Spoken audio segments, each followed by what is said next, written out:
I'm just gonna figure it out. Well, we had a lot of really good ideas on how to start the show today, and we're just, putzing around for a few minutes trying to make it happen. But instead, I don't know. At least Greg and Dustin are here. Let's play the theme song. Let's go, boys. Well, the top side streets are a dangerous place, so you better tune in to a credible face like this one. Yeah, this one. And you know he's not alone, and they're coming in hot. We got a Lake so Stan and a guy who really likes baseball. I don't know why he likes baseball.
Man, I have that time so perfectly in my head. I took a piss. I got my headphones.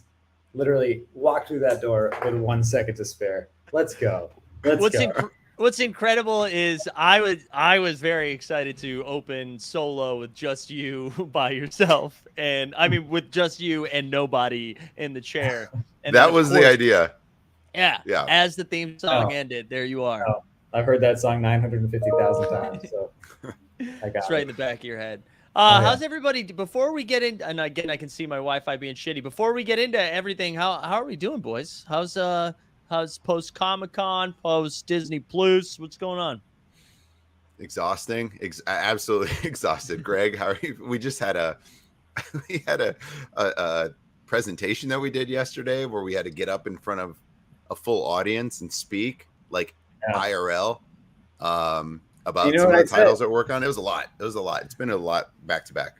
It was a lot, but you know what I said before the thing? I was like, man, I used to get a little nervous public speaking, but even though I'm doing it to a microphone or to a computer and just talking to you three, I think T-Mode helped me. I think it helped with like a little bit of thinking on my feet. I was cracking some jokes. There was a lot of jokes. It was like Greg took it as like stand-up hour. You would have been proud, Mike.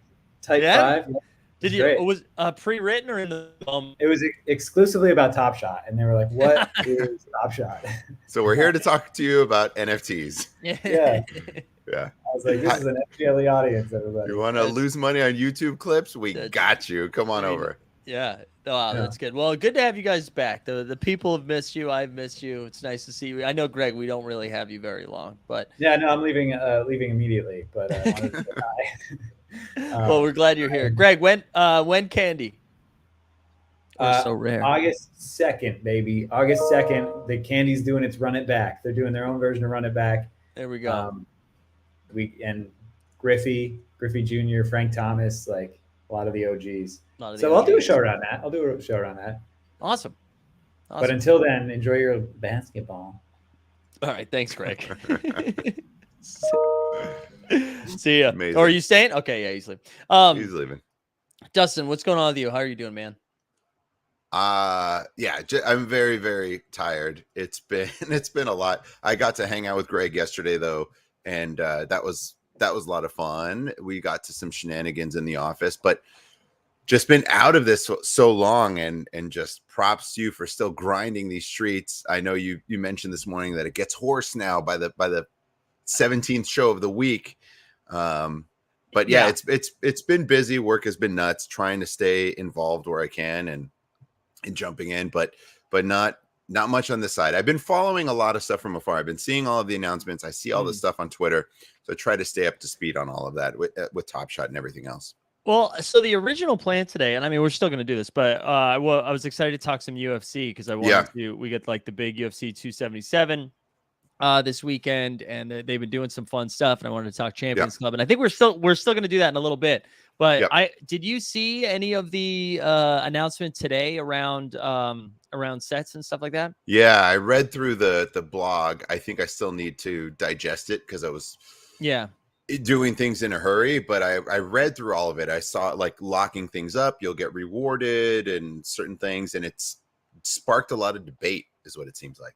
Yeah, I think Justin, Justin, you sounded like me when I got called on in class about like, did I do the reading? I read through it. I'm being honest. I No, fully read through it, but I don't think I've understood it at Right. all. I read through every single word in the blog post, top to bottom, and then I took a step back and said, what did I just read? I'd have to go through like way in depth to actually understand what I read. So I think the biggest thing is, right, they're not doing any more airdrops for the rest of this calendar year, except for the WNBA. We'll see some of that. But I think the bigger thing is moving forward. Sets aren't going. Man, my Wi-Fi sucks again today. Sets aren't going to be rewarded in the same way that they once were. And which I Jacob thought we kind of already knew, right? Yeah, and we did. I mean, Jacob outlined it. We talked about intrinsic value and stuff like that about a month or two ago, and now, now it's gonna look a little different. And I think they're, for Series 4, you're still gonna get some drops, but I think what they've started to separate themselves moving forward is like legendary stuff will be rewarded with like legendary packs, but that's not necessarily going to be the case for rare set holders and common set holders. And I think a lot of people are feeling a little pissed off about it because they're like, why not airdrops? And I don't know. I'm kind of going back and I'm not going back and forth.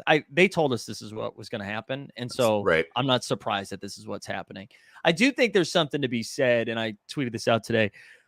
Why not release all that information together? Right. Like, so before you allow people to lock stuff, why not let them know what the rewards are going to look like ahead of time? Why not roll out the Series 4 roadmap, the locking, and all this stuff together, just so like people have all the information before they make decisions? And they did tell us, they told us not to, like, you don't have to lock right away, like wait till you get more information. And people did it anyways, myself included with some stuff. But I don't know. I mean, like, if they want to fix supply, if that's the thing, they want to fix supply, they have to adjust. Like, not everybody can get airdrops just for collecting a pack, I mean, collecting a set. I didn't initially collect sets with the thought of being rewarded for it when I first did it, at least not Top Shot related. I think I was very much and I still continue to be in the IRL reward sense. When I did Rising Stars rare set for Series 2, it was because I loved all the players. I love rookies and all of that. It's very exciting. We had Zion, we had Ja, and we had like a lot of really good, second-year players in that set. It was just like an exciting set, and there were rares. Yeah. And it wasn't with the mind of being rewarded for sets like airdrops. That wasn't even really a thing. I thought it was cool. I did think there was the potential for you collect the Rising Stars, we're going to send you a Rising Stars jersey of your choice of a player that's playing in the game. Yeah. Or maybe you can attend it. Like, I thought maybe they'll connect the dots that way, because I had insider information that was part of their thought process, was to do stuff like that. But I bought it before, hoping that would be the case. And then knowing that might be the case, I was like, oh, this is exciting. Like, I'm excited for that. And it hasn't panned out. And but that wasn't the goal of me collecting sets. I've continued to collect the Rising Stars and a few other sets, Hustle and Show, never with the mindset of receiving free stuff. I just thought maybe over time you'll be able to maybe get something, like I mentioned, NBA related, or I can sell a set and it might be an easier thing for people to purchase down the line when we have so many fans say, oh my God, this is so cool. I'm going to sell this set. I don't need it anymore. I'd like to move off of it. And maybe there's a little bit of a profit that can be made. So, yeah, no, I think it's such a tough thing. I I also don't want it to be like, hey, listen, you dummies, you shouldn't have been collecting it for the free stuff. Because Right. I don't think that's necessarily it either. I think like having a Right. good mixture is important, like you were saying, Dustin. I don't know. I think about so I got off most of my sets except for the W, which looks like a huge win right now. It wasn't because I knew anything like this was coming. I just was like, this is the series 1 set, so I might as well hold it, Right. But now that they're getting that, like the captain's program, $120,000 for like programming and stuff, that's very exciting. So congrats to the W holders. That's fun. But what I noticed, like, so I collected and then there were 4 set and I collected the playoff set. And I was like, that was pretty recent. That was back in like April, right? And I wanted to be ready for these pack drop rewards and airdrops. And then as the airdrops were coming, I was like, man, with what they've done with the supply, these are worth dog shit. Like, it's not like this is worth it, right? So I'm collecting 120 playoff moments to get like a couple of $10 packs. And I'm like, man, and I think that's part of the reason that they are now moving away from this, right? Because I think we're going to see a pretty hard reset on supply for next season. And if that's what they're doing, they're not going to be able to airdrop everyone that collected the 18,000 mint of Hustle and Show, Right. So I get the frustration. I get people being like, man, what the heck? But I don't know. In order to solve one thing, this needs to happen. It feels like. Yeah. I mean, it's probably all for the good of the Top Shot community, but yeah. What's the saying? To make an omelet, you got to crack a few eggs, and it feels like, unfortunately, that's happening here, and it maybe is going to be a bit of a burn for some people. But I don't. And to your point earlier, that you can't just have the defense of, well, hey, you made that decision, right? It's like, well, yeah, but you guys also kind of led us in this direction a little bit, and now you're pulling back. I don't know. I think it's a little bit of a no-win scenario, no matter how you slice it. But hopefully, the future sort of vision and where it's headed will be enough to say for those collectors who maybe felt a little burned, no, this is going to be even better than what we thought down the line. So I'm still excited about the future of it, but it's tough. It's tough right now. It is tough in the meantime. I go back and forth. I mean, I think like one of the things that was frustrating me a little bit is they said, or like people, even though they told us that this was coming, people were like, well, we complained loud enough, so we assumed they were going to make an adjustment. It's like, okay, well, I mean, guys, that's like, if you were collecting these like set bottlenecks with hope, or like not set bottlenecks to flip, but completing sets for the airdrops after they said that, it's like, man, come on. Like, you did that to yourself in a way. But I don't know. It seemed the sentiment was pretty rough today, in both the Discord and in the spaces where people were definitely frustrated.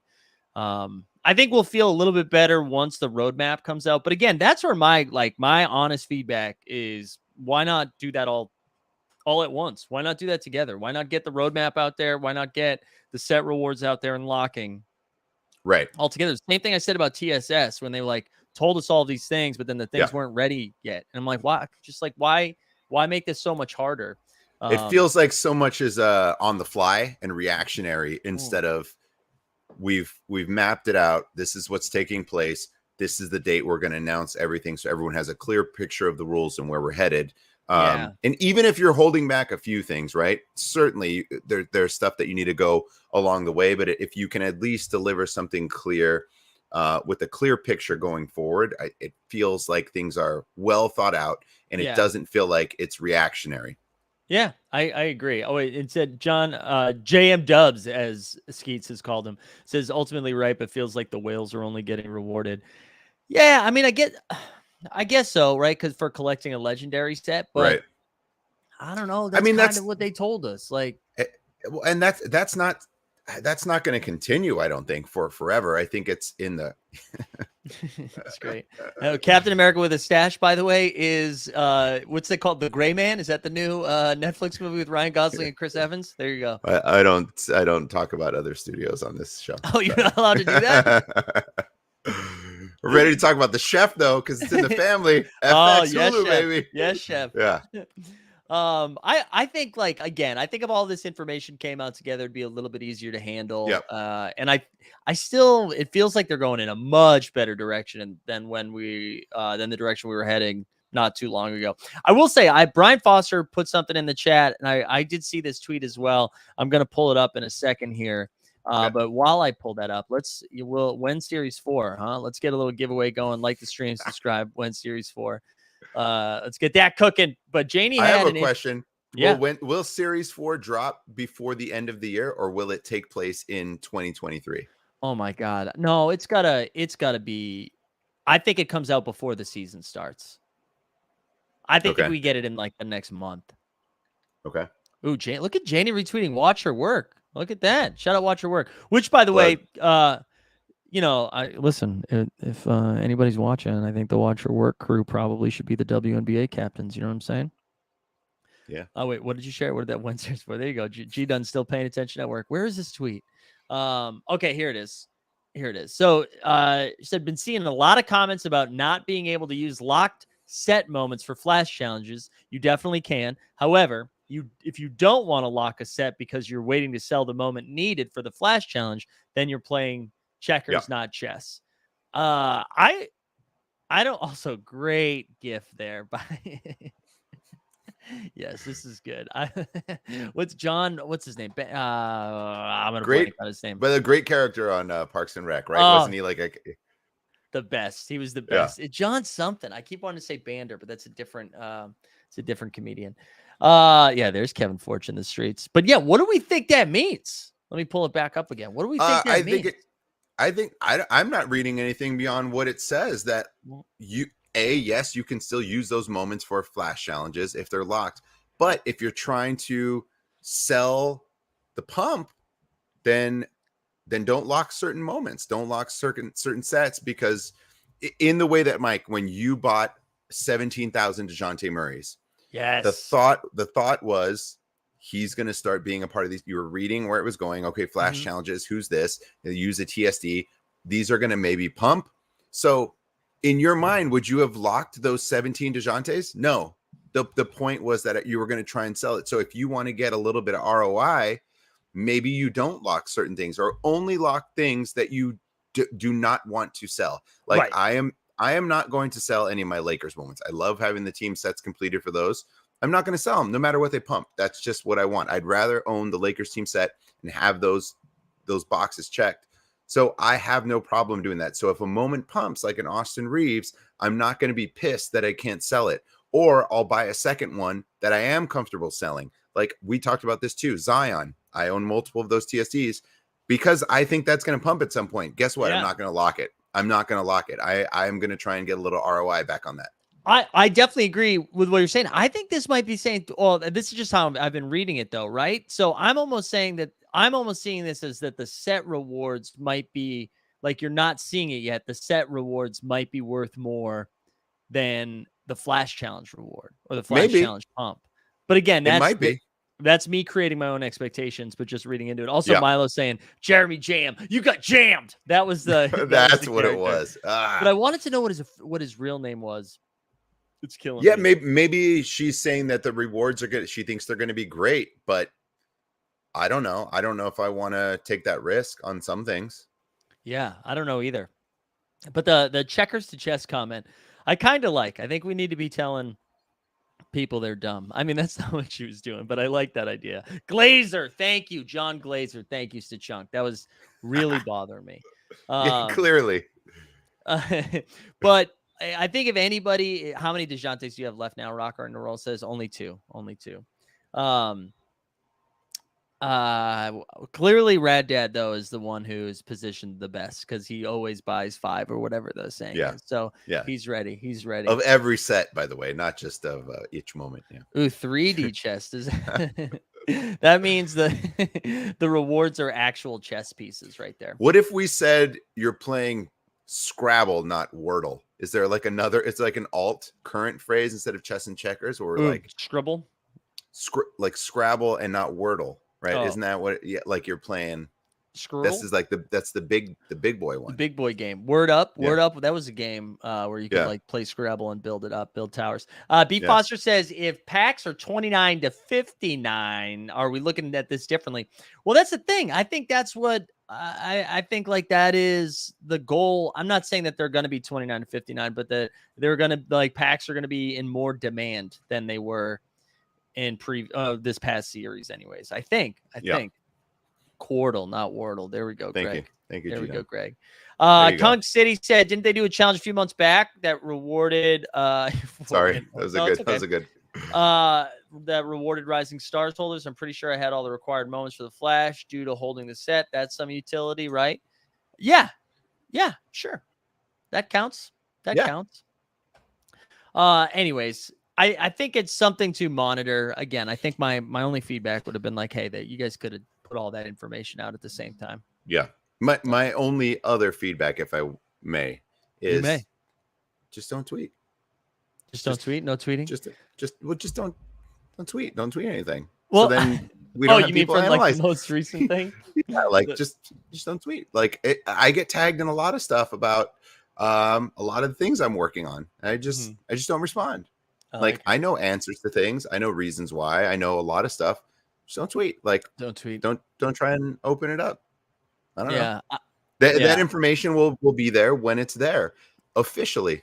Just let it be. You don't have to respond to it. You don't. And that's what Jacob said in the spaces. They wanted less breadcrumbs, more loaves. is what Tony tweeted. Is that what he said? Oh my no, God. he said they're trying to eliminate the breadcrumb. So Tony tweeted out breaking news: less breadcrumbs, more loaves. I love that. But that would be a scenario where it's like, just don't say anything. Yeah. I know it's very easy to say, but it's also even easier to do because it requires you to do nothing. In that scenario, I would just let it be, because then to your point, it's like, well, wait a minute. The GM said, I don't know, you might be missing out. So maybe you should be doing this because you're going to get something worth more. Yeah. So just don't even do that. Don't engage it. Everyone.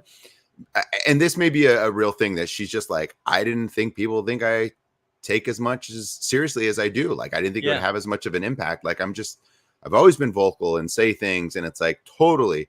I had a very real scenario like that back as a senior publicist and a director. I would tweet things out and press would write shit up and use my tweet. And I'm like, oh, okay. I'm looked at like, you guys are my friends and I'm doing stuff like just like saying random stuff. And I, got articles written up with my tweet and I'm like, oh, okay. I'm no longer joking around when I'm playing with friends like that or saying something. It now looks as like, I don't work for Marvel, work for Disney, but it says like Marvel executive thinks, X, Y, and Z. Right. And I'm like, oh shit. Okay. It's game time now. And I think that's something that maybe she should be learning along this way is like, okay, it's going to get brought up by a lot of people. So I'm just not going to say anything. I will say too, I found like most of it, like I know that's the one tweet that I'm cherry picking right now. Sure. But I thought like a lot of her correspondence today on Twitter was solid. So I like, just to be fair on both sides of it, I agree. I was like, oh man, you probably didn't need that tweet. Cause that is now everyone's like, wait, what's this? Where everything else was like really good at responding to what was happening and being like, that's good feedback. This is why we did this. This is why we did that. But we like it. Collins we're in the end game now. So there you go. So now we have a Marvel reference. There it is. I'm down for any Marvel reference. Appreciate you guys. So we can keep chatting about Top Shot, but so if people still have like specific questions around that, throw that in there. But I know I wanted to talk UFC with you for a couple of reasons, Justin. But one, we had been talking about something for a while. This is like a month or two ago, maybe. But you on stream landed a Kyle Pitts legendary on NFL All Day. And for a while, you've been talking about like, hey, is there going to be like, that's a great moment to have. It's his rookie moment. It's a legendary. It's a very exciting pull. But you're like, I kind of want to get into this Champions Club. Where are you at right now in that journey? Are you still paying attention to about making that move? It's been a wild ride. I'll just kind of let this do the talking for me, I guess. You already got it? Bang, baby. When did this happen? We are in the Champions Club about an hour before the show started. Wow. This was going to be my surprise. So this, I had been watching this. I definitely am a much more MMA fan from the earlier days and early UFC. Shogun Rua is one of my favorite fighters because of his fighting style. He's devastating with elbows and knees, and I love jiu-jitsu fighters that, you know, specialize in that, like grabbing opponents and knees to the face, all that stuff. Anyways, that type of striking. But I love Shogun Hu, and he destroys Lyoto Machida there.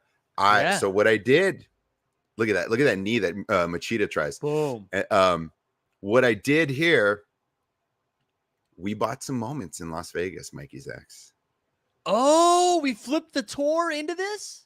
We flipped the tour into this. Wow. So the tour moments bought me this. Take it back, Collins. Take it back. He didn't sell low. He didn't sell low. I still have the pits. I got to wait till football season. I'm going to wait till football season comes around and see what that looks like. But maybe you just hold it. I'm going to wait till football season starts and see how the thing goes. Or at least people are in the sort of drafting pits and he's in the mix and they're getting hyped for the season. And that's where I honestly think I have it set for a price. If it goes for that, I'll be happy with it. But for this, I just sold all my tour moments. I also have my money back from it. So it's not like I spent the money on the packs and this is all I got. No, I'm getting this and my money back. So this is completely free. Right. Like completely free. And whether or not I messed up on the tour stuff, TBD. Well, I don't know. This to me, I think the tour stuff is still speculation, right? Mm-hmm. And I've speculated a lot on the IRL tour stuff for Top Shot, and I think I've been wrong in assuming that this is actually happening. This is happening right now. So I am taking this. I'm going to see what I get as a result of it. I'm going to try and maybe even sell off some things if I get access to it or whatever. But I just saw, and I joined in the Discord too. The Champions Club chat that you get access to, which is pretty sweet. And there's like, if you're in Texas, we're doing this thing where there's a hangout and all this kind of stuff, and you have access to it, and you can bring a +1. And I want in. I like, there's events that happen in LA. They do fights in Anaheim or LA. Like, I would love to be a part of one of these things. So I thought the fact that I didn't really have to pay anything for this, I'm basically getting for free, felt like a no-brainer, and this is what I wanted. Well, and our man Callum Corbett, who is, I believe, a mod over in the UFC Strike Discord, was he was saying that like the UFC London thing this past week was awesome. So I for like the Champions Club, and I imagine you'll have an opportunity to use that soon. Yeah. Well, I want to also talk about this too, courtside. I'm getting all my money back. So it is free. Like I didn't reinvest this. This was all profit. And I guess, yes, you can say, well, profit would have been your money, but everything I bought for those tournaments, I got that money back. So this, I start back at zero where I have spent $0 and now I have it. Like, certainly you could say, well, you could have just taken the profit and done whatever. Yeah. But this, I'm still $0 invested to get this. And now if I want, I can still sell this and get roughly $800 back or whatever it's going for. I could still get a profit. So I do think it as free. I'm getting all of my money back and I still own this. It's not like I lost it. It still has value till all of 2023. So all of 2022 and 2023. So I think this is a win. My back, sorry. It looked like I froze a little bit. I don't know. No, you're back. You're good. No, I think that's a win too. And like talking about the tour moments, listen, they might end up being a bottleneck for something. They might end up cooking a bunch. I'm fine. I'm fine with like not having them anymore. And I know like I sold them at the top and then they dropped, but then came back up. It makes sense if Cavs fans are trying to scoop those up because they need them for their full sets, or I forget what they call them, but I'm okay and I totally get having them, but I was like, I'd rather, in the same way that you did that, I think I got a Tatum debut with mine and then was able to get the 200 back that I spent on the tax as well. And I was like, I'd much rather do that than have some Channing fries, you know? Yeah. This is one thing that I wanted. We know the exact utility of it that is happening, that is guaranteed to all of next year. Mm-hmm. So if at some point by the end of the year, I'm like, you know what?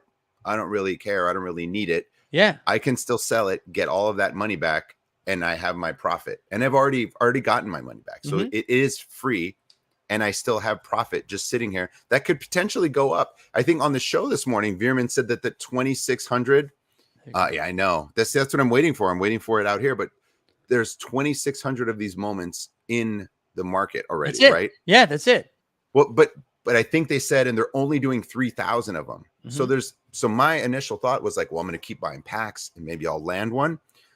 My odds are like really small of getting it out of pulling it out of a pack. So Yeah. the fact that no dollars had to come out of my wallet to get this, and I got my money back from the tour packs, and I could still sell it. Like, I just don't know why that's like a bad decision. No, it's not. And the fact that you're able to still hold the Kyle Pitts, because for the longest time we're like, okay, you could sell the Kyle Pitts, you could get Right. a Champions Moment, and then you'd probably sell like $2,500. What are you going to do with it? Right. How much was the show? Was the show like 700, 600? 739. 739. Man, that's great. Yeah, it's one of the, I think it's actually was the lowest one available. And the next one's up is like 760 or something like that for Shogun. But I love the fighter, and I'm down with this, with getting this moment. And for the price, like I didn't want necessarily a legendary moment or champion moment of a fighter whose story is still being written and could potentially just like crater. Right. I know they held the belt. That's why it's a champion moment. But I think like his legacy is pretty cemented. He's well respected. And I didn't want to get someone who was a champion for a moment and then never even came close and is sort of forgotten, because I just feel like that value will eventually drop, whereas this one is kind of cemented. Right, the floor cemented. Yeah. That makes a ton of sense. Man, that's so exciting. I'm glad you were able to land that. You and Veerman are going to have to hang out in the Champions Club now. Then. Yeah, I saw that. He got one too. Yeah, he got Bisping, right? I heard that. Yeah. I loved him saying that too. He was like, I did this for NBA Top Shot and didn't pack my bags first, and then everything took off. He's like, I wasn't making that same mistake again. We talked about it. I want this. I love UFC. Yeah. Now, hopefully I can attend some events, figure some things out, and I want to see what these things we get access to. I know they said free merch. They said there's packs. I see that I have a cheat code now for this upcoming challenge, like all that type of stuff. If I'm earning all of that, and then I'm going to say I sell whatever some of the rewards I get for $75 here, $50 here, how many of those am I getting throughout the year that again ultimately pay for this? Right. If I had bought it out of pocket, but I didn't, I'm still getting it free. So I don't know. I felt like it was worth it. I'm super stoked to have it. And and I also thought one of us needed to be in it, right? Like one of us needed to, like, probably one of us should be in Cool Cats too. Maybe not, but like one of us needed to be in something exclusive for the content. Yeah, where's Stan? Stan, what are your thoughts? Do we need to get in the Nine Lives Lounge? The Nine Lives Lounge should have a good announcement this week about what they're doing moving forward. Honestly, it was for the content. I think we've got Top Shot covered, but I thought for the UFC strike of it all. No, I think it's great. Hey, we get this access. We've got this information. We'll see what it is, and we can provide a little something for hashtag content, right? I had been thinking about it too, and I'm not. You're way more of a UFC guy than I am, but I was like, maybe we just create a Team Hold account and do it that way. Right. That's it. Yeah, I was of the same mind there. Stan's saying the LaMelo's pumping right now. There you go. Yeah. There you go. I thought about getting in it.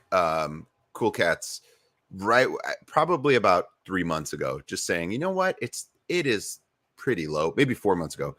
Do I get in it just to be in it and see what the sort of utility is and also like for our content? Yeah. I just decided no, but that's okay. I mean, I definitely wanted a Champion Club moment. I think I'm happy with my decision. No, I love it. I'm happy for you. I know you were excited about it. I'm going to remind the people here too. Like the stream, subscribe. Only 52 entries into the giveaway here. You can just hashtag WhenS4.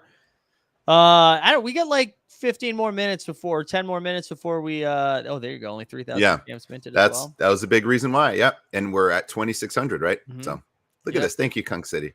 And Ghostface Drilla too says welcome. So there you go. You can hang out with Ghostface. Yeah, Ghostface Drilla, who I believe is also named Dustin, correct? Fellow that's Dustin. Right. Yeah. Love to see it. Dustin, I feel like the happy hours usually when we get into our weird stuff. So is there anything we need to talk about that hasn't come up yet? Weird stuff. I don't know. I like to talk about serious stuff. Are you really watching The Bear on FX? Dustin, you made it sound like I didn't watch it the first week it came out. I finished it within the first like 12 hours. I'm actually in a current text thread in an argument about it being good because there's I've got a couple friends that are out on it and I'll listen to it. Interesting. I think before I give my take, what was your take? No, my take is I actually haven't started it yet. That is I'm starting it this weekend. That is the plans. But I've probably over the past month, I've seen it so many times in my Twitter feed from a lot of people I follow and a lot of press people just saying this. And I heard it again this week from someone at work. I absolutely love FX shows. I think they're phenomenal. I'm a huge Justified fan. That's probably my favorite show of the past decade is Justified. I know. I cannot wait. That is a phenomenal show. The writing is impeccable, but FX shows are just outstanding. And I've heard nothing but great things for this. So I'm super excited. My buddy Bobby is super into it. Into it. Yeah. He thinks it's great. I feel like I've not seen anything like it before, which I think it's allowing me to give it runway for things that maybe I normally would nitpick on, because I'm like, I haven't seen this show before. So like the pacing of it's kind of insane. I thought the acting in it is so good. So I highly recommend it. Kelsey and I loved it. They also, I heard this in an interview or in a podcast, which was also an interview. The penultimate episode is a one shot. It's like a 20-minute one shot of an episode. And listening to them talk about it, they were like, yeah, we basically ran it 4 times, and like as for like rehearsal purposes. But it's this like chaotic yelling one shot for 20 minutes. I'm like, I can't even, like, the improviser live stage actor person of me loves it, but being behind a camera, that must be just nuts. I can't imagine the prep that went into something like that, and to accomplish it is like, holy shit, we did this. But I could also see how some people could say that's not for me. I don't like, why is it just one continuous shot? And then the sort of aficionado can say this. Do you realize what they accomplished here? Like, that is insane. And yes, they could have just done a normal type episode, but to say we're going to do something a little bit different is cool. But yes, I've seen people sort of play both sides and say like, this is amazing, or like, I don't like when they do that. I've enjoyed it. I've also, speaking of FX and Hulu, was watching The Old Man. I've heard it's very violent.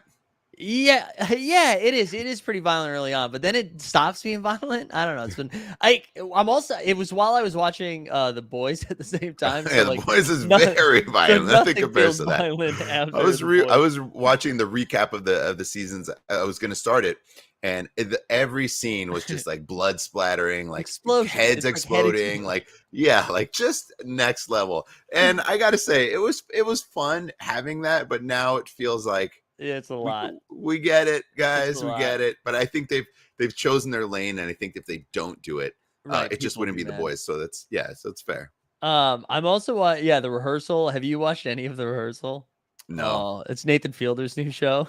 Oh, is it? No, it's on HBO. Comedy Central. Oh, it's HBO. Okay. So good. It is. Is it? Good. It's similar to how his typical shows are, like with Nathan For You. Like, it's take Nathan For You and like blow it out a little bit more. Where I was trying to explain the premise to Kelsey because she came home with like 5 minutes left of an episode, and I was like, I don't even know how to explain it.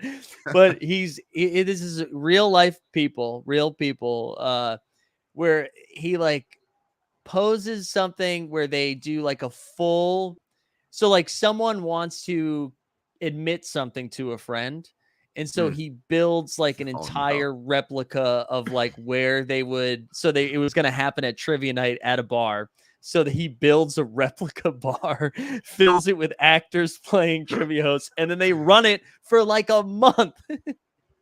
Like it actually exists as a location for a month. Well, like not a real functioning bar, but as like almost like going to a studio to shoot something, and they just rehearse it over and over and over again, and then it actually happens. It's just, I don't know how anyone agrees to doing it. It's insane. That is like next level big brain thinking of how can we just be absolutely insane? Skeets, look at that avatar right there, Skeets. That is nice. Look at that. I did see a meme of that said Door City over here. I did see that. It's so good. I saw a tweet of that. I was like, wait, what is this? Why is Nathan Fielder in it? And then it did pique my interest for sure. And then I saw because 2020, and this isn't even trying to be like anti-woke. I'm not doing that. But because nothing's allowed to be funny in 2022, people are like, maybe Nathan Fielder's gone too far, dude. He's punching down. We got to get him off the air. And so I jokingly said, if we cancel Nathan Fielder, we're canceling Impractical Jokers next. And then someone sent me an insane YouTube sketch that the Impractical Jokers did like maybe 10 years ago. And You know what, guys? Maybe they should be canceled. Maybe they gotta get canceled. I gotta say, wouldn't surprise me. It Just was wouldn't surprise me. pretty bad. Yeah. It was the weirdest DM to get to be like, hey, actually, here's what you need to know about the Impractical Jokers. Yeah. There's a very dark side that I'm gonna expose you to. All right, Wow. we still got a few minutes before we switch over to some right. F1 talk with our man Mihal and I got something that we can take a look at that before we do that, if you don't mind. So I know we have a lot of people in the chat, a lot of people that were with us in Vegas. So I have exclusive footage from Vegas of our man TST at Topgolf swinging. So we're gonna play it. We're gonna let the people watch it, and you guys let me see. I don't know if PPE is still here. I'm sure he'll have opinions. PPE, if you're here, I'd love your take on this. Here we go. Wait, you're not sharing screen yet. Do you know that? Let's see. Hold on. It didn't go in slow-mo for some reason. Okay. But we'll watch it anyways. Yeah, here we go. Right, now you're sharing my screen. Wait, but I hit the brand and it didn't play over us. Let me. Oh, I didn't realize you would upload it. Let me try that again. I'll try it on my end. Here we go. Let's see if it'll work.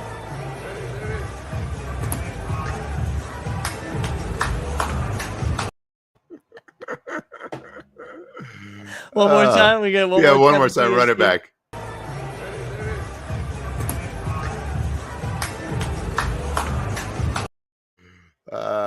It's in slow-mo. I don't know why it's not playing. It's even better in slow-mo, but it makes it like a 30-second long clip. So it's probably too long, but it is beautiful. Maybe we'll tweet out the 30-second clip version. Oh, that's good. Yeah. So good. Oh, my Wi-Fi sucks again. Sorry, guys. Yeah, you're off today. It's all right. It's because of the return of me. Yeah. Poker Pro Eric says use a bigger T. There we go. Bring your own, you mean? Bring your own Poker Pro Eric? Yeah. Dustin, before you go, is there I've been watching? Are you watching anything right now? No, I'm gonna start, like I mentioned, I'm gonna start The Bear. I finished Stranger Things, which is phenomenal. In terms of any other shows, no. But I know we briefly touched about this. I'm excited about the UFC this weekend. It's a very good card. Yeah. So I'm jealous that it's not out here. That would have been cool to attend, but it's a really good card. I'm really excited about all the fights on there. So that's my main thing this weekend. Nunez Pena, I'm ready for it. Yeah. There we go. This is fair feedback. Fair feedback, Weisenberg. Yeah, but you know what? TST and we were like 0 for 5. We took nothing but losses. Every team that we played on. I don't think he got a win the entire time, which is great. He did make a few jump shots. My team won. My team won every game despite my performances, I believe. You had a couple of threes. It wasn't my best.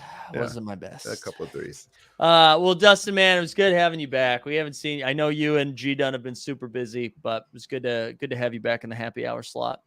Yeah, I appreciate it. Been in the multiverse streets, and hopefully we can keep the UFC going. And I think now that I'm part of the Champions Club, maybe there'll be some info I can provide every week as we continue to talk more UFC. But this will be a great card, so hope everyone enjoys. I was gonna say, we got to do that meme or the tweet format. Tired, the multiverse, wired, the metaverse. Oh, bang! Bring them back. Yeah. Bring them back. Create it. All right, I'm gonna get out of here. Hopefully Mike's Wi-Fi makes it through the show. I'll see you guys later. Adios. See you, man. All right, friends and fans. Not last call. We're still here for another like 30 minutes or so. Hashtag WhenS4 if you want a shot at winning something fun. It's F1 time. We've got the return of Mihal. We've got the return of James. Welcome back, boys. How are we doing? Doing good. Yeah, good to see you. Mihal, what's going on, man? I'm pretty sad because Sebastian Vettel, but we're gonna talk about it probably soon. So yes, we are. Retirement. Mihal, do you have I can't tell right now if you have like an incredible backdrop or like that you were able to like cancel out everything behind you, or it is pitch black where you are right now. it's pretty dark, yeah. It's and pretty I just dark. have, like, Okay. one light in front of me, so It looks good. It looks impressive. I mean, I want that. All right, I've officially moved. Let me update the branding on the side. I've moved James into the captain seat. James, let's get us cooking on everything we need to know about the F1 for the week. All right, we've got a 1 week. We got back-to-back races, so let's start with last week's recap of the old French Grand Prix. We had for qualifying Charles Leclerc on pole.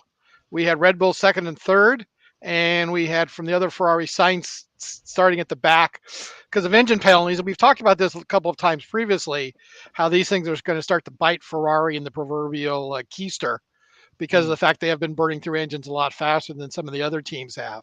And they're already into the penalties. Red Bull's on its third engine, but it hasn't gone into penalties yet. But I would suspect that by the end of the season, we're going to see everybody is going to be penalties. It's going to be how many penalties you're going to wind up with at the point. I haven't heard anything about them changing that for 2024, or for 2023. But at this point, that's where we are. So, Miha, anything on the qualifying anything you want to add on the qualifying? No, it was pretty straightforward. Basically, Ferrari looked much faster in that qualifying, and it looked pretty bad for Red Bull. But yeah, we'll get to what happened. So. Yeah, Ferrari gonna Ferrari. yeah. The Ferrari in your rear, or the Red Bull in your rear view mirror may be closer than you think at some point. So it comes to race day. Basically, the question is going to be: was Max going to be able to jump Leclerc on the start and get in front of him, and then possibly be able to hold him off for the race? But he wasn't able to. But as we mentioned, Leclerc didn't make it very far. Lap 17, I believe. He basically put it in the wall coming out. I think it was turn 11. But does get nominated for guttural yell of the year. That was upon nuts. hitting the wall. I know Mike just loved that yell. That was nuts. I tweeted something out that was like, "That's the most aggressive ASMR I've ever heard," or something along those lines. But that was, I was almost surprised that the broadcast shared it because it was such like almost like a vulnerable moment, right? Like that was such a reactionary thing. I feel like a lot of these times the guys know that they're being recorded in those moments, right? They know that what they're going to say is going to get picked up and probably shared. That was one of the times where I was like, nah, that was just like pure frustration. It was really like a raw and basically like, primal scream. Yeah, exactly. Yeah. I don't know if he had the self-awareness at that point to know that, hey, remember whatever I say is going out on the air, quite possibly. There's just the raw emotional impact of I'm such an idiot. And I feel like there was mixed reviews that I was seeing. Was that like solely driver error there? Is that exact? That was just 100% driver error. Yes, I mean, as far as I know, it was. Yeah, there was that confusion that it came out with. He kept talking about the throttle pedal sticking again, and evidently, from my understanding, is that was as he was trying to get the car out of the barrier, he couldn't get the pedal to come back up, so he could get it. I think shifted in reverse because you have to take the revs down pretty low to get it back. Miha, was that what your reading of that was too, from what you'd seen? Yeah, that's how I understood it. So there was a confusion that could cause the pedal could cause it, but I think in the end is how you said it. That's how it ended up being. Yeah, that's understood. I think the question is that Charles' fault, or is it Ferrari eventually rubbing off on Charles? That Ferrari has made so many mistakes the last couple of weeks that it's just seeping into his bloodstream now. Miha, you want to jump on that one? I think it looked like a legitimate driver error. Yeah. He doesn't make a lot of them, but we've seen him crack a bit under pressure this season. I think it was Imola that he also spun while chasing Sergio Perez or something like that. So yeah, it's not common for him, but it happens, and I was very unfortunate because it looked like maybe not an easy win, but Ferrari had a definitely upside and a big chance to win that race. So yeah. Provided there wasn't a performance problem, it was pretty much his race to win. It would seem like. Now we're gonna have some things coming up later with virtual safety car and stuff, but seems like unless they screwed up the pit strategy, which again we'll discuss that too. But this is actually the third time he's done this where he's led and not made it to the end of the race, and it's cost him approximately 34 points. Wow, which would be really nice in the driver's title right about now. But there is something, and Miha, this is something that drivers occasionally would go through in their careers. They'll have a crashing phase that it's kind of talked about sometimes. Mhm. I can't really remember Lewis Hamilton doing it, but he just seems to be the pretty much the difference to everything. Plus, he's won 7 world titles. But I know there've been, especially in IndyCar, I know there've been some drivers. Paul Tracy had that reputation for many years in IndyCar where he would crash out. There were mechanics in the rival teams that would keep a tally of how much he'd cost the team by fixing fixing the tubs in the cars that he crashed. But there are some other drivers that have gone through this. I mean, Max has had his run-ins earlier on and has learned from it. And I think winning a world title will settle him down a little bit. But he's still considered to be one of the crazier drivers on the circuit. But Miha, go ahead, Mike. No, I was gonna say I don't want to be negative, but I imagine that this is only going to increase the rest of the way out, because I would like, if you're Leclerc and Ferrari, you have to think like our car is just as good, if not better, than Red Bull, and that it's been user error, whether it's driver or pit strategy or whatever, that's causing us not to win these races. And so I feel like you're only going to press even more because you're even more frustrated that you're down in the points and you have to make up this ground, and like the margins are razor thin. I would expect that we see more of this, more like driver error, and just because they're going to be pressing a little bit harder. Yeah, Miha, what do you think on Leclerc being a crasher? I'm not sure. I think it's not so many. Like he didn't have such an like label until now. A lot of people compare this crash to like Hockenheim 2018, which started this like really bad period in Ferrari for Vettel. I hope not. Like I would really like him being up there, like competitive and just putting pressure on Red Bull and making the season interesting. So. Yeah, that's a good point though about maybe this is more of a Ferrari curse than anything else. You're right about that. And also don't forget Vettel was at British GP where he crashed out in the rain when he was coming I think it was 18 or 19, same thing. Vettel hit the I think crashed out in the British Grand Prix when he was either first or second. So yeah, this is kind of maybe it is more of a Ferrari thing. But either way, basically he was out. So basically we had Max. Well, we had Max go on to win, Lewis second, and Russell third. Sainz made quite a run up because of his starting in the rear, made it up to 6th. And there's a moment with as Mike likes to mention, the Ferrari strategy expertise, where where they basically were calling him. Now there's let's go over what happened.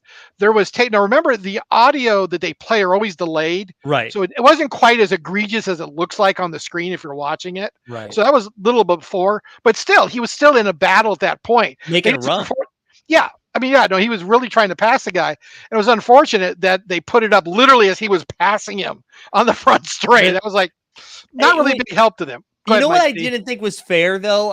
So the commentators, and I'm blanking on their names right now, I think they were right to be like, Ferrari, like, what are you doing? Sainz is in a battle right now. Yeah. But they were almost reading it as it was happening as we were seeing it. And it wasn't, right? Like it was definitely a little bit delayed, because you're right. The timing in which that we saw that, it was like as they were like wheel to wheel. And I was like, what is happening right now? But it does seem like they just continue to shoot themselves in the foot. Like that did not seem to be the right move. Yeah, I think it was Paul DeResta was on the Sky coverage that we get in America. Miha, did you guys get Sky, or do you watch a different broadcast coverage for when you see it? I watch F1 TV, which is like the kind of their, okay. Yeah, which basically is like a Sky. You get Sky Sound, like a broadcast. So. Okay, yeah, I didn't know. Yeah, I had a friend who subscribed to that. And yeah, if I had the $90 to shell out, or at least that's what it costs us in America to do it. But yeah, we get it for free with our ESPN coverage over here. Right. But yeah, and actually now, to be fair to Ferrari, okay, so he was fighting for third. Now remember, he had the 5-second penalty, which he had not yet taken. And there was somebody did an analysis that actually makes sense. If you look at it, what he probably lost was 1 place. He wasn't going to keep third because of the penalty. When they pitted him for tires, which was the other controversy, did he need to pit for tires or not? Right. Well, using the assumption that he wasn't going to make it to the end, He was not going to keep third because of the penalty, because there's a very little chance if he'd kept the tires, he was going to be able to pull away with the tires being that badly, with that much wear on them. So he wouldn't have kept third. He would have kept fourth, and he wound up fifth. So he really only lost one spot. So it wasn't, Ferrari gets a little bit of a break, but yeah, it still looks like a general cluster of a mess that they, and it's not the first time again with them. I mean, Right. what is this, the second or third time that Ferrari's strategy really has been called into question for its viability? Yeah, yeah. They're not very strong in like strategy department, but I think they couldn't do much here. Like in this case, like I was like the chance that those tires would hold off until the end was like very slim. He would lose a lot of time anyway because he would get slower and slower. So I think it was ultimately a good decision, and yeah, basically damage limitation for them. Yeah, you're basically wind up with fourth if you pit, or fifth if you pit, or maybe fourth if you don't, because the 5 seconds still was still going to apply. And what happens if he blows out a tire with 2 laps left and goes into the wall or something? And boy, you think Ferrari's getting criticized now? What, are you so stupid you can't figure out when his tires are going to go? Right. What's wrong with you guys? Well, it's one of those things, right? It's based on previous performance, both drivers, right? So, like, you're right, damned if you do, damned if you don't. But if the mistakes from previous Grand Prix didn't happen, then we wouldn't be having this conversation. But you are absolutely right. Like, no matter what they did there, they were going to get burned. They're kind of damned if they do or damned if they didn't. One thing that we did have a virtual safety car right before the end with about 7 or 8 laps left. And that caused a little bit of a kerfuffle with that might have cost Sergio Perez third place. There was a error with the FIA software, because what they do in a virtual safety car is they don't send a car out. You have what's called a delta you have to maintain, meaning you have to make a lap of approximately, I think it's like 30 seconds or something longer than the standard lap. So you're running at, like, I think they say 60% of speed. Mm-hmm. When they put out they will put out a warning saying that we will end it between 5 and 10 seconds from now. So the drivers basically are trying to maintain that delta up to that point, then they can jump back on it. They don't do it. They don't give them an exact time or place, because that way they would figure some guys would, sit back and then kind of jump somebody or something. Right. So they kind of make it fair to everybody regardless. Because remember, the cars are all over the track. So some people are in one corner, one people in another corner. They're all over the place because they don't basically bunch up like they do in a regular car. So when they put out the first safety car warning, that it was ending 5, 10, 15, 20, didn't happen. Evidently there was a glitch in the FIA system and it didn't switch over. So they finally had to go to a backup system, put out a second notice of it. And that's where Perez got kind of hosed, because he was expecting the first one, and then he had basically kind of overrun his delta time, needed to back off before he got to the start finish line, or he's going to be faster than he was supposed to have been. When he backed off, Russell had been kind of, I guess, slow, was able to kind of get quicker. When it came on, Sergio was just doing his back off. Russell was just doing an acceleration, and he got jumped by Russell. Miha, is that kind of the way that you'd seen it too? Yeah, that's a very good description. And basically, Sergio got like unlucky in this situation, and yeah, it was an amazing result for Mercedes in effect. They had like 2 cars on the podium. This is 4th time in a row that Lewis was on the podium, so kind of feels like we're having some like resurgence in Mercedes. They're getting closer and closer, and the gap between Mercedes and Ferrari is smaller than Ferrari to Red Bull right now. Right. So. Yeah, no, it's getting closer. They still don't seem to have the qualifying speed, which kind of puts them not mid pack. I mean, it's putting them in the middle of the FP3 people, basically 5th, 6th, 7th, maybe 4th.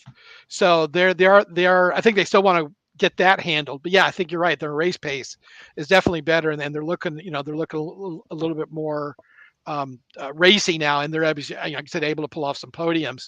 I know. I think I said something similar to this last week, and this feels, it's not like there's stats or anything to back this up. Whoops, Mike went Wi-Fi. One of the things it was interesting, because if this was an FIA screw up, and we know Christian Horner on his FIA screw ups, he was very, very calm about this one. He wasn't really. Yeah, go ahead, Miha.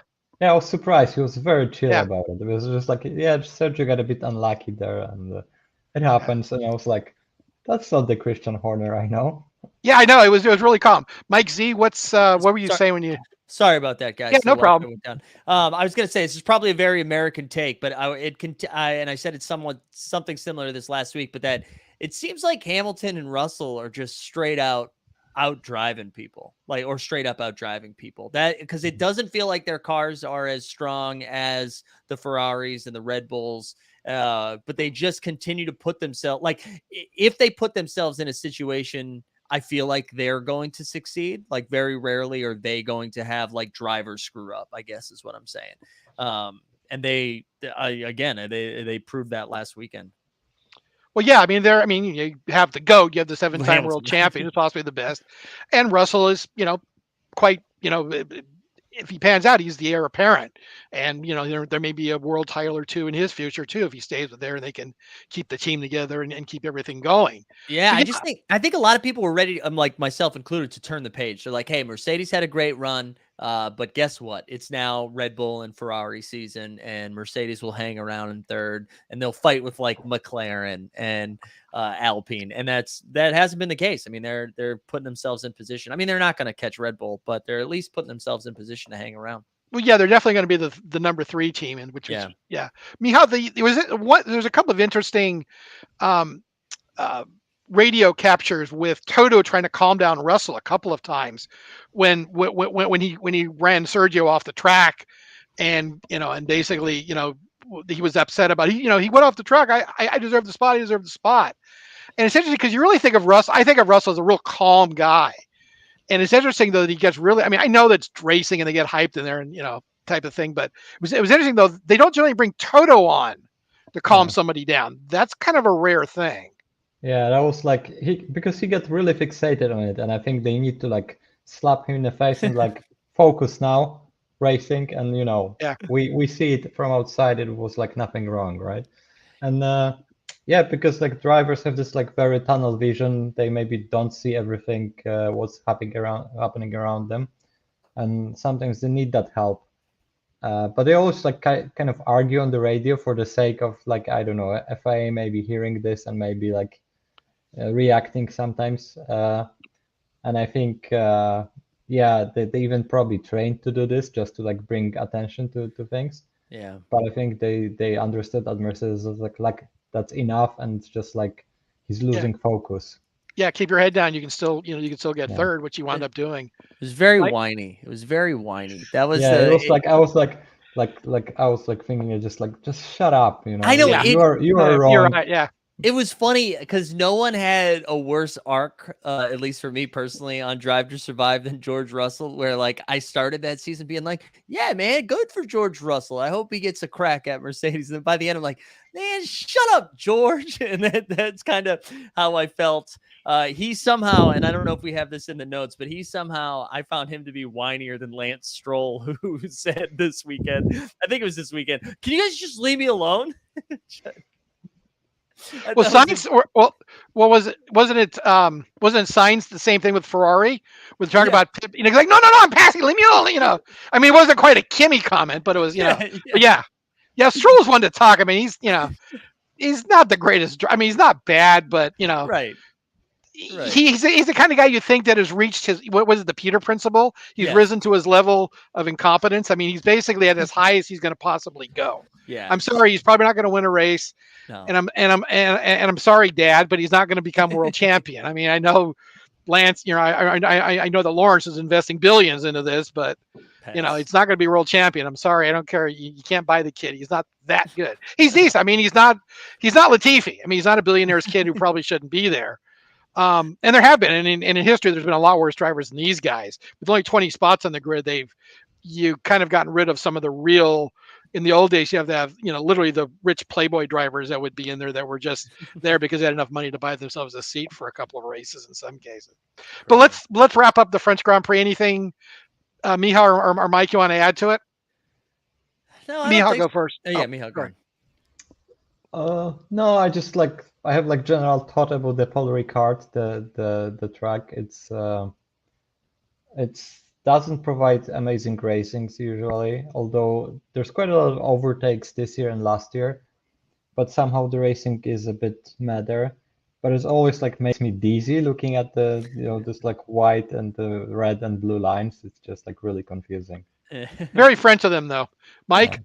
I thought Haas got very unlucky, and yet again, I'm Yeah. very excited for Gunther's interview during this Grand Prix when it makes it to Netflix, because it was weird. They were like, "Hey, we have to take a chance. Let's go for it early." And I understand that strategy, but for that to get dumped on immediately, like I felt like it was 2 laps after they pitted where the safety car came out and Charles was in the wall, and it was like, well, that strategy immediately went to shit. And it was like they couldn't even have a moment to catch up. And so I did feel bad for Magnussen and Mick in that regard. That was really unlucky, yeah. Yeah. But Miha brings up an interesting point about Paul Ricard. And it's not just Miha that has an issue with Paul Ricard. The FIA does too, but not with the lines, but with ingress and egress to the track, basically trying to get in and out of it. It's evidently up on a plateau. There's only a couple roads in and out, mountain roads. It is basically the only place you can stay. I think is about 30 miles away in Marseille. A lot of people aren't necessarily fans of Marseille. It's maybe not be the nicest city. I don't know. I've never been there. Mia, if you can add anything to about whether Marseille is a great town or not. I've never been there. Huh? No idea. I've never been okay. there. So there's not a lot. I mean, basically what they're saying is there's necessarily a lot of people that really want to go to Marseille as a destination. Plus next year we have 23 races, and they've basically said that either Spa, Monaco, or the French Grand Prix have to go.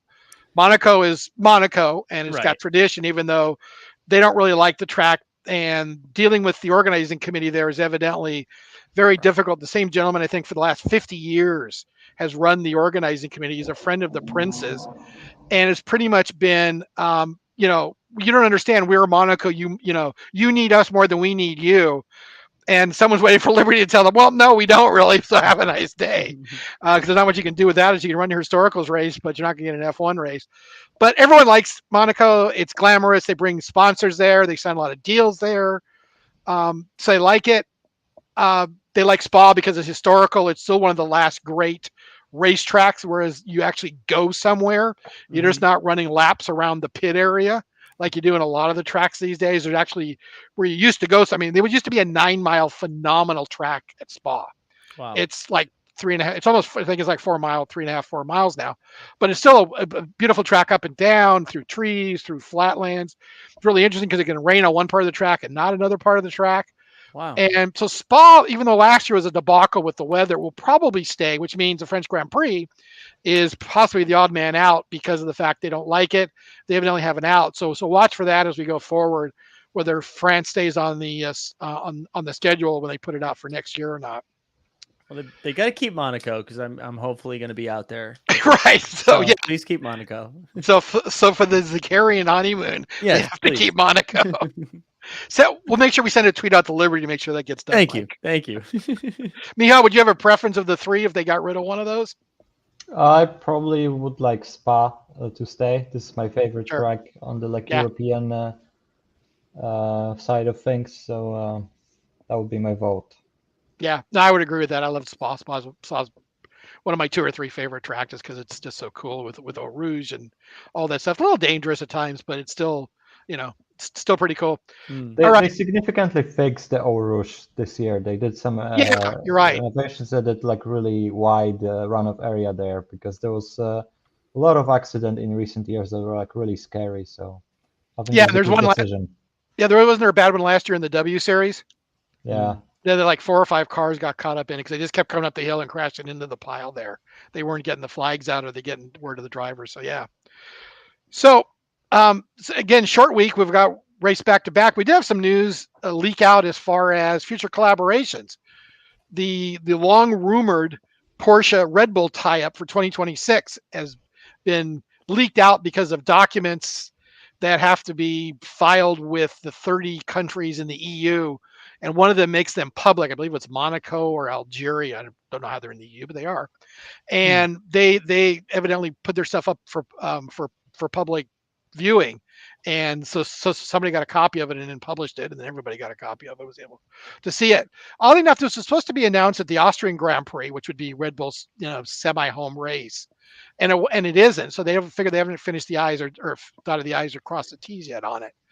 But it looks like Red Bull is going to be, the Red Bull powertrain is going to become, a deal with Porsche, which kind of leaves a question of where's Honda right now going to be on that, because Honda's kind of hinting they want to come back, as kind of the real, they, rather than just being Honda badged or Red Bull badged Hondas, they're thinking about coming back and, being, Red Bull Honda again, or now Oracle Red Bull Honda, because Oracle is going to be their title sponsor going forward.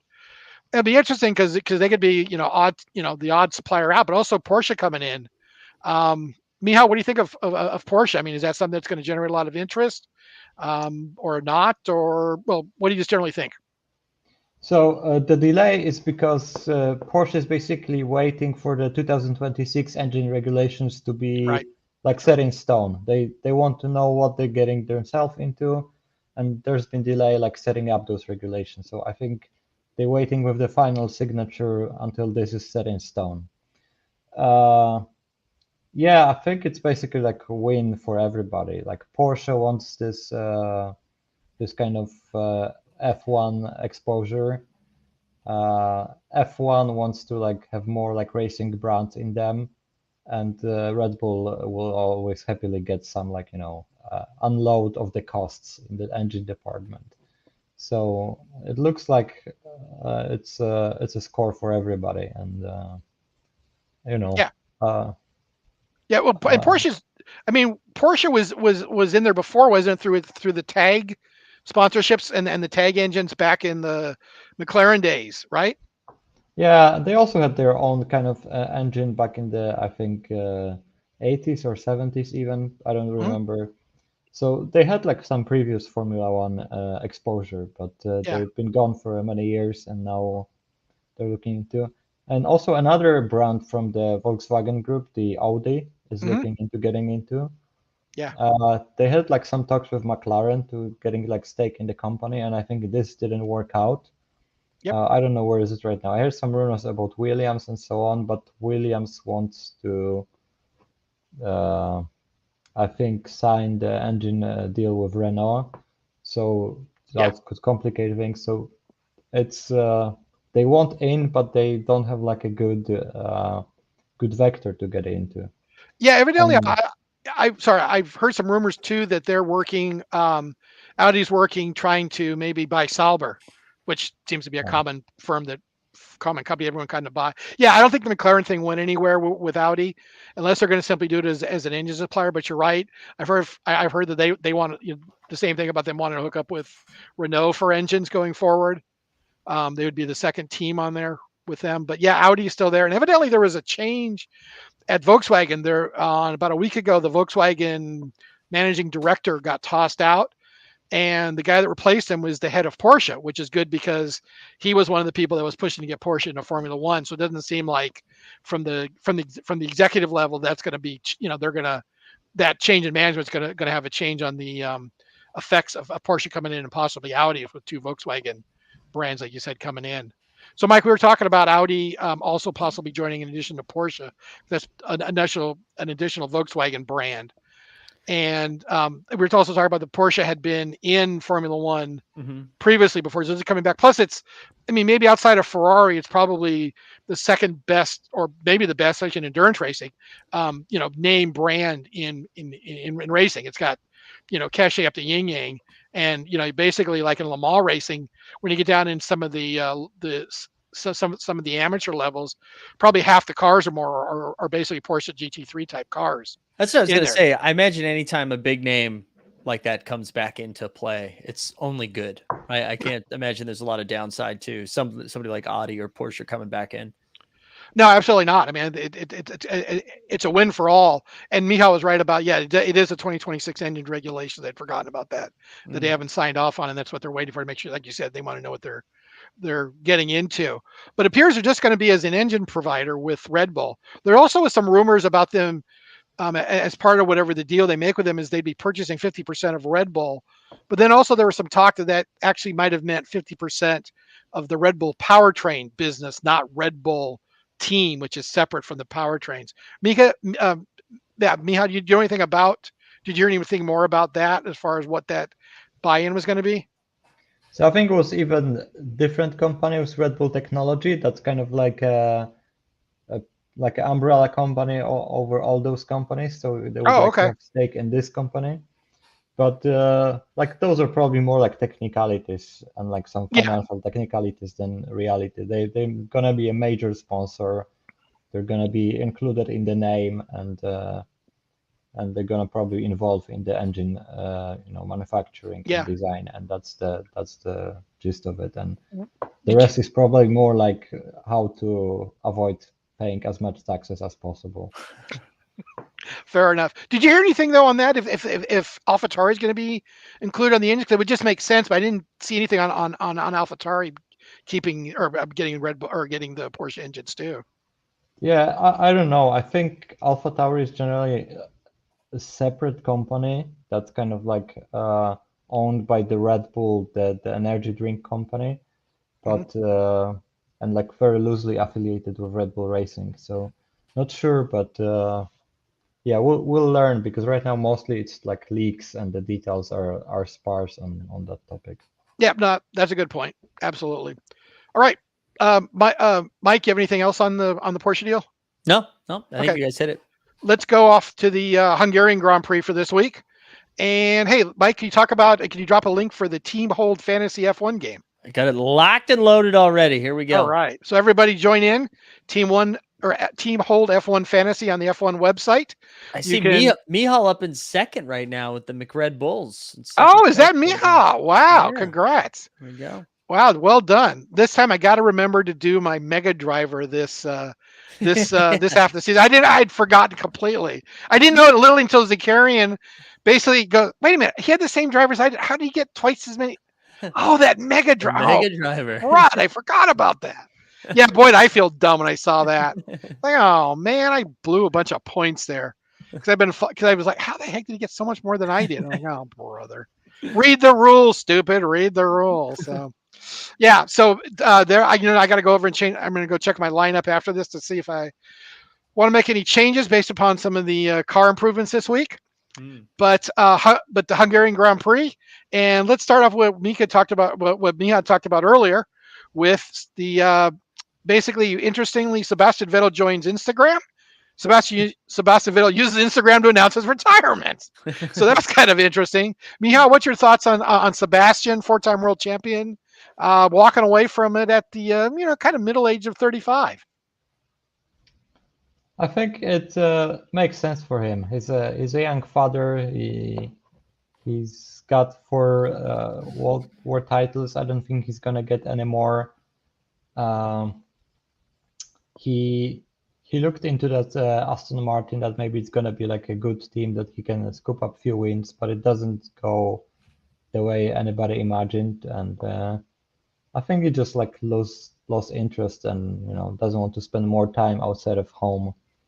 He has, as he mentioned, he has like a lot of interests outside of racing that are maybe even in a contradiction with the sports and the like environmental footprint of the sport and so on. So it makes sense for him, and I'm really sad because it's a driver I followed from like his beginning, a bit accidentally, because his first race was replacing Robert Kubica, Polish driver, after his accident. So I was like, oh, this young German driver is pretty interesting. Let's dig deeper into his career. And I was fan of Red Bull at that time, so he was the driver that brought Red Bull their first championships, and 4 in a row. So that was amazing run. And yeah, I'm sad to see him go, but now it's like the kind of time that those great drivers of the generation of me watching Formula One will retire. It's going to be Alonso, Hamilton, and so on sooner or later. Yeah. We're going to lose three standing world champions. It'll be down to, it's funny how at times you go through where you've got like 1 or 2 world champions in the series, and sometimes you have 4, 5, 6 at a time. depending on how many have won and how many have gotten a bunch. And yeah, we're gonna be down to possibly one pretty soon with, like I said, when those guys, when those guys leave. Mike, anything for on Vettel? Because you Yeah, got probably a limited background on him. Well, I was gonna say, I feel like Mihal probably hit most of it. I just would imagine in this sport, even more so than most sports, that when you are someone who not even just like a one-time champ, but a multi-time world champ, and then to now be consistently finishing in the back half or the mid part of the races, it's probably hard to keep that same drive without it messing with your brain a little bit, because you're just like, this isn't what I'm used to. This isn't what, like, you can noticeably see the difference. And it's not like in football or something where other parts within the team can kind of help either mask or lift up. This is like very clear, like, hey, you used to finish first on a weekly basis and now finish 11th. I'm sure after a couple of years of that, and he's had a couple of scary crashes too. I wonder if it's just like, you know what, maybe it's not this season, I don't think, but like in previous seasons, I know he had a couple of scary ones. Maybe he's like, hey, it's time. Yeah, no, absolutely. I mean, like you said, I think he's got 3 or 4 kids. He's 35. He's got all the money in the world he's ever going to need. He's got other interests. It's like, yeah, I'm going to finish 11th. I'm taking time away from my family, from my wife, from my kids. How much do I really want to keep doing this to finish 11th? Aston Martin, could have turned out better.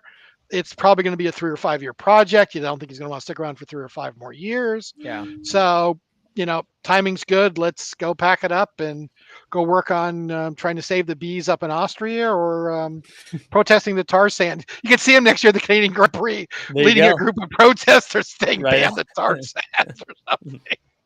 Getting thrown off of F1 property because for protesting. I can see him doing it. I seriously can. Yeah. So yeah, no, be interesting. I wasn't always the greatest fan because I don't know, Mihai, if you remember what his first, I know he ran the, like you said, the Sauber BMW to replace Kubica after the horrible crash, but his permanent seat was Toro Rosso booting out the last American, Scott Speed. So the fact that he booted the last American in F1 didn't really win a lot of, didn't win him a high place in my heart on that. So, but no, he obviously was a better driver than Scott Speed, so he deserved the seat. But yeah, I mean, yeah, he did bring Red Bull their titles. He brought Christian his first titles. They were extremely dominant. It was when they first had Adrian Newey there designing their cars, and it's made them from just another team, just a soft drink or a energy company that bought a racing team, to basically a premier historical team with titles and now a great history to go with it. So yeah, no, I mean it'll definitely be missed. A lot of rumors on who's going to get that seat. I've heard Mick Schumacher, because of obviously his close connection to Vettel, and he'd be a good driver they could bring in for basically, because this is going to be a long-term build for them. This isn't going to be as quick as they think this turnaround. They really are going to try to turn this into a top-tier team. So 2 younger drivers would be good, though. Someone with Vettel's experience has been very helpful to them, and maybe you want to get someone with his experience, but I really don't know if there's anybody on the grid. There's talk about maybe Hulkenberg, who's been the reserve driver, who's been in and out, who's been probably the best driver who's not driving an F1 possibly at this point. Also heard a rumor today about Alex Albon, because he's been done pretty well at Williams. Mm-hmm. He's experienced but still young. He's got Red Bull experience, if that matters for anything. So we'll see how that turns out. Also, Oscar Piastri, who is the reigning F2 champion. Basically, Alpine is desperate to put him in a seat. If they would loan him out to Aston Martin for a couple of years while Fernando finishes his tour at Alpine, would be one possibility that they could go on. Mihal, do you have anything? What's your thoughts on that? Yeah, you pretty much listed the most common options. I heard Daniel Ricciardo mentioned too, but like he still have a 1-year contract with McLaren, and he has the option to resign from this contract, and McLaren doesn't. So I think he's gonna just hold on to it. Yeah. I mean, according to his Instagram post or tweet or whatever it was, Daniel Ricciardo's driving out his contract. He's not going anywhere. No, you're right. That was very interesting. We talked about that last week, but yeah, that was very interesting. But with the Vettel retirement, we have started silly season, which is where the drivers start moving around. We'll have to see. Doesn't seem like there's going to be a whole lot of seats. I don't see a whole lot of drivers on the chopping block that are expected to leave.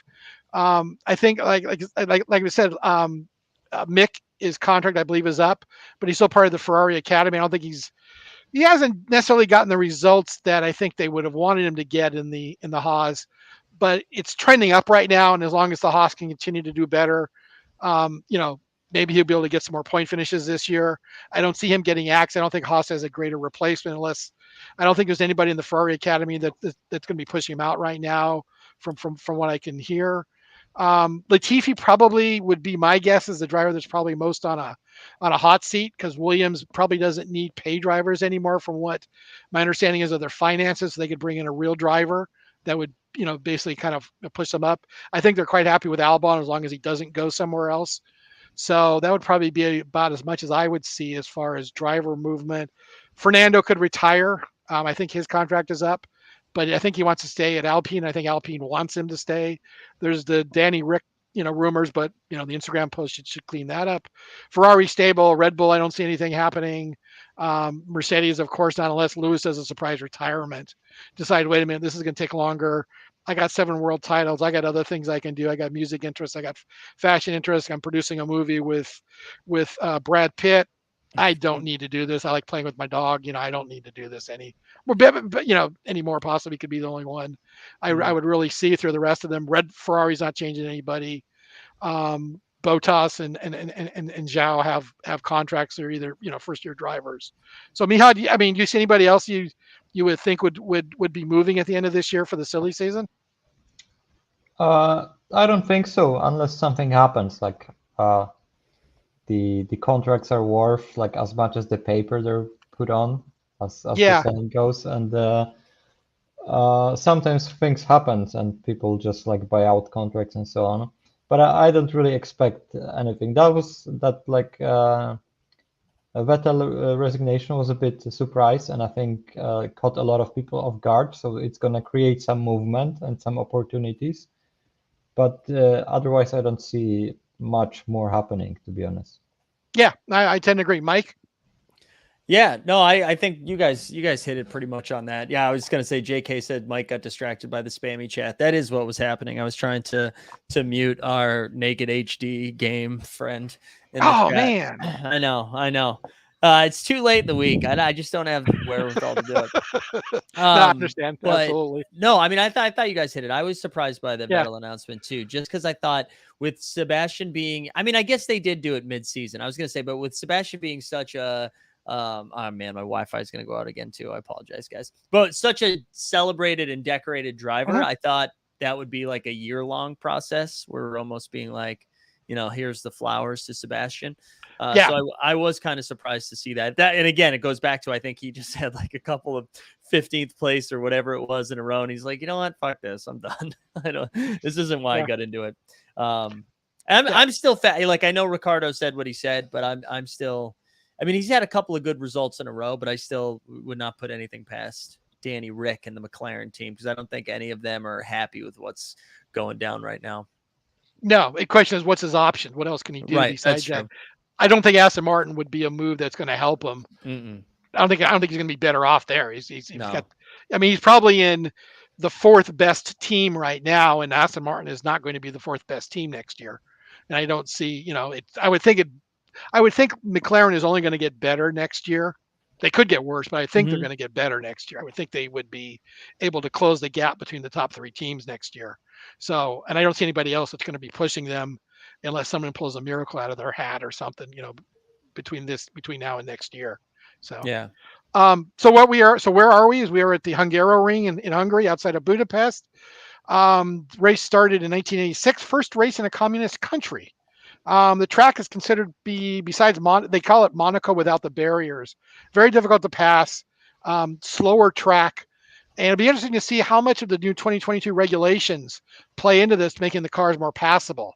This would be, besides Monaco, the second best opportunity to see if these cars are going to be able to pass each other on this track, because this track has traditionally had very little passing on it. It's going to be, but it could be a little more interesting. It was in the 90s today, very hot, almost the same weather we had at Paul Ricard last week. Predictions of rain in either practice or qualifying or both tomorrow could really shake up the grid. And it could also be a wet, dry track where the rain comes in maybe between qualifying and FP3, and the track is partially wet, dry for qualifying. We'll have to see. They can't nail the weather forecast down any better than that. And then Sunday's supposed to be clear and much cooler than it's been. So they expect it to be dry. So we'll see, you could have 3 different tracks on 3 different days. So it could really make it up. It's not a track that gets used a lot. So it's kind of green, meaning it doesn't have a lot of rubber. It's not well rubbered in. They rubbered it in today, but if it rains, the rubber will go away. And it could also mean there'd be a pretty green track possibly for Sunday, unless they do a lot of, depending on how much running and when it rains. So this is also the last race for the summer break. So we, some of the teams that are bringing upgrades here, we have Haas, which has brought their first significant upgrade. And interesting one, Aston Martin has brought an interesting new design of their rear wing, which is getting a lot of looks and a lot of questions about it. Miha, what's your take on the Aston Martin rear wing? So I've only seen it briefly, just half hour ago, and I read like funny sentence about it, that it's according to the rules, like it's legal, but it's not like, playing by the spirit of the rules. It's basically just gonna mess up the air behind the car and make like following that car much harder. So I think there's gonna be some like adding some more definition to that rules to like avoid this kind of design. And the same thing is about floor. The teams started doing things around the floor that are like fitting the regulation, but are not what the rule makers imagined. And there's going to be some tightening of those rules too. So it's like, it's the first year and we're going to see some evolution of those rules. But it's always, that's what I live for in Formula One, just seeing like team messing with regulations and just interpreting them in a creative way. So. Yeah, and absolutely, and you're right. And the floor thing will be, Spa will be the first. Will be where the floors are going to start getting retested, and it'll be interesting to see if everybody passes, because there's been lots of different comments on that. Mike, anything you want to add? I haven't seen the footage of the rear wing yet, but listen, if your team kind of sucks, I'm all for trying some weird stuff. Like if you need to make some moves, get weird to try to, like, at what point, what's the difference between finishing 8th or 10th in constructors? You know what I mean? Like, get a little weird, fight you're not going to be worse than Latifi. You can try all the rear wings you want. So I'm here for it. I'm excited to see the Haas upgrades too. Yeah. I have such a soft spot for them, and I really do it feels like they've become a running joke in a lot of ways because of like how animated Gunther is, and it feels like anytime they get some sort of momentum, something dumb happens. But they really have been like pretty solid this year, and they're like, I feel like Mick is I know this past week wasn't great for him, but Mick's been a lot stronger. Magnussen's been a huge upgrade over the Russian, and I don't know. I'm excited to see what that's gonna entail for them with the upgrades. Yeah, One of the comments on the Haas upgrades was it looks pretty similar to what the Ferraris look like right now, which would be no great surprise. They are a Ferrari team. They possibly share some resources with Ferrari and Faenza, or at the Ferrari plant. So it's quite possible that they might have got lots and lots of pictures of the Ferraris to basically work their. As long as it doesn't include pit strategy, as long as it doesn't come with the upgrade. Ouch! Oh, yikes! Brutal there, Mike. Brutal. I'm salty. All right, FP1. We had Sainz, Verstappen, Leclerc. The Aston Martin rear wing didn't seem to do much. They were in, I think, 16th and 17th. Nice. They were in 13th and 14th in that. They didn't do too much, and the Haas upgrades didn't seem to do too much. They were 16th and 17th, so that hasn't really, some of those times. Sometimes it's not just an immediate thing; they got to tune them in. Miha, what are your thoughts on FP1? Anything you want to add? I actually haven't seen FP1, so no idea. Sorry, I didn't mean to spoil it for you. Sorry. No worries. I didn't plan to watch it anyway. Not a problem. Mike, anything on FP1? Did you get a chance? I know you've probably been busy too. No, yeah, I haven't seen it. Just in the notes. But no, I had no real surprises. Right? It seems like a lot of the same faces, same cars up in the front. Yeah. Now FP2 is a little bit different. We had Leclerc, Norris, Lando was second, Sainz was third, Verstappen fourth, Danny Rick fifth. So maybe something, maybe McLaren found something in on this track. It's a slower track. I don't know if they're going to necessarily do better on slower tracks, but it seems, they're doing pretty well this week. The both guys in their press conferences played it down as like, oh well, no, I don't think we're really going to be testing, challenging Red Bull for qualifying and stuff. But it's a good pairing for them. I mean, I'm no Dan or Mike must be thrilled to see Danny Rick in fifth. I do. I feel like I miscalled my my McLaren. I feel like I had Lando winning last week. So now if I'm a week off and that means McLaren is up on the podium this week, I'll be happy. But I'm with you. I don't know how, or I'm with both Danny and Lando. I don't know how true FP2 is going to be on Sunday. Yeah, Red Bull Perez was 9th. Lewis was 11th, which kind of backs off. They were pretty good in FP1, but not quite as good in FP2. So, and they said the car was a handful. What was it? Car is difficult, according to Lewis, and Russell's comments, not our best Friday. And he was encouraging if the rain would show up on Saturday. He thought that was going to give them a handle on it. So, Miha, anything you want to say on FP? I know you probably haven't seen it, but anything you want to say on No, the I FP2 actually watched results? FP2 and was surprised with McLaren too. I think they brought a new floor here, and that I believe they could be did. that could be a thing, because also they talked to Lando to be very cautious with that new floor, because I guess they just have one each, and they want to get it to the race. But it seems Don't to break it, dust it's going to something. last. Oh, sorry. Go ahead. Yeah, I just said that it seems to dust something for this track. So Yeah. we'll see. Yeah, well, I mean, and by the way, just for some background, the reason why the Aston Martin would have brought that wing here to the Hungaro ring is this is a high downforce circuit, and that's one of the things that has been reduced in the new cars is downforce on the cars. That's why the back ends can get squirrely, why they can burn up tires, is they can't really plant the rear ends like they could. The big air catching wings that screw up all the air aren't part of the 22 regulations. So yeah, but I agree with whoever it was. I think it was Mia that said that the Aston Martin isn't in the spirit of the regulation. You're exactly right. Now they claim that they had basically consulted with the FIA all through the design process, and the FIA signed off on it. But it doesn't necessarily mean that, like you said, it's in the spirit. And while they may not be able to make it illegal, they may, whatever they've done, they may outlaw for 2023. So that basically, okay, you can run the wing this year, but you're not going to run it next year because you are screwing up the air behind people. We want cars passing. We don't want your rear end planted as well. So, but as always, go ahead. A lot of how those regulations work, they basically, teams are provided basically like a CAD file with what they call legality boxes, and like certain elements of the car need to fit into those boxes. And like as long as they fit, they're usually legal. And they'll probably just like narrow those boxes in some cases to like enforce more of those rules. Yeah, no, exactly. Yes.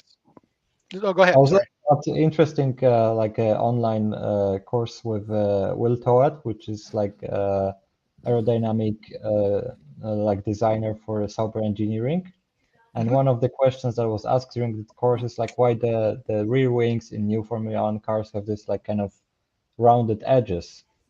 And apparently the only reason was so it looks nice, because there's like no aerodynamics benefits, but the Formula One designed those new cars also with the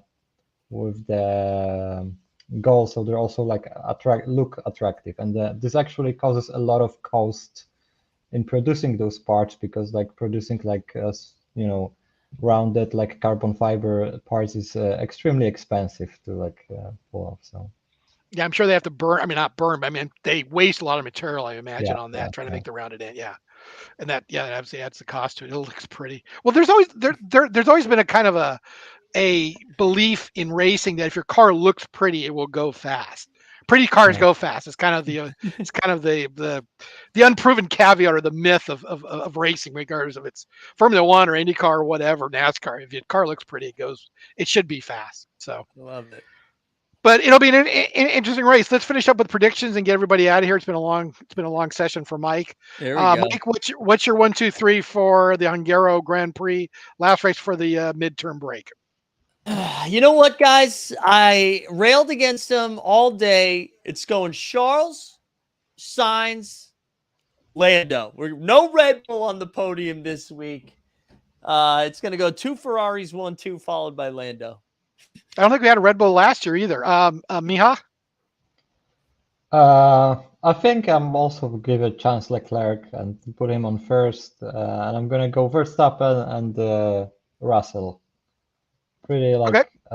safe choices, I think. Russell's a machine. Yeah, he has been. No, absolutely. I'm going to go Verstappen, Leclerc, and Lando third. I'll give Lando a third. Let's they go, deserve a break. Lando. Back on the Lando train, It's baby. been a while since there's been any Lando magic coming along. You know what? No, I'm going to change that. I'm going to switch out. I'm going to give Danny Rick third. Yes. I'm going to give Danny Rick a third. He deserves a break. He's been That'll so be bad. enough to keep him around. Sorry, go ahead. I was going to say, he's been so bad this year that he'll drink from the shoe if he finishes third. Like, just getting on the podium will give us a shoey. All right. Hey, Mike, by the way, I want to give you credit for expert planning to make sure that you planned your wedding around the F1 break. Exactly. So that you didn't miss any F1 races while you're on your wedding or your honeymoon. Exactly. Yeah. For those that don't know, this will be the last like official happy hour show until I get back. Cause next week, Janie and Packrip are going to come on and we're going to talk about the Dapper employee policy play policy. And we'll have some guests on for that. So that'll be next Friday at 4 show before for like a 2-week hiatus, but we're going to. Oops. One of the things I think Mike, we were talking. Oh, go ahead. No. Go ahead. I was just going to tee you up for that. Yeah, we're basically, Michal, as long as we can get your schedule to work, I think you and I are going to get to do a happy hour while Mike's away on a Friday, and we can do a F1 recap for the halfway point. How's that sound? Yeah, let's do it. Cool. Lock it in. Looking forward to it. But as always, both of you guys, thanks for coming on and doing this because I really enjoy this as a fan, but you guys clearly have been deeper fans for a longer period of time. So I appreciate you guys coming on and sharing your expertise and fandom with it. I love it. Thanks, Mike. Appreciate it. Thanks, Mike. Yeah. All right. We'll get you guys out of here. We are going to spin the little giveaway and then we'll wrap up the show. Once again, just want to say thanks to everybody for sticking around this week for all the different content. I believe we had 8 shows this week and we'll have 8 next week or something like that, which is just arguably too much content. But we'll do a little spin around, whatever you want to call it. If you win this thing, oh yeah, that's right. We might have a fun F1 guest coming too as well. Shout out JM Dubs. Let's spin this thing. If you win, shoot me a DM. 84 entrants. There's like 40 people watching, so there's a good chance if you win, you're not even here. Let's see who we got though. It's going to Jimmy Peacock, the Top Shot Kingdom, baby. Good stuff, everybody. An hour and 40 minutes. My Wi-Fi is a shit show today, but we had fun. We had a good time. I'm glad Dustin was back. It was good to see him. Shout out James and Michal again for hanging out and doing some F1 stuff. Guys, we're going to figure out Series 4 together. Excited to do it as a team. Hope everybody has a great weekend. Stay safe out there in the streets. We are out. Well, the top. Actually, one more thing before we go.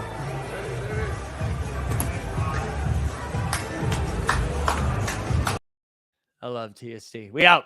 Well, the top side streets are a dangerous place, so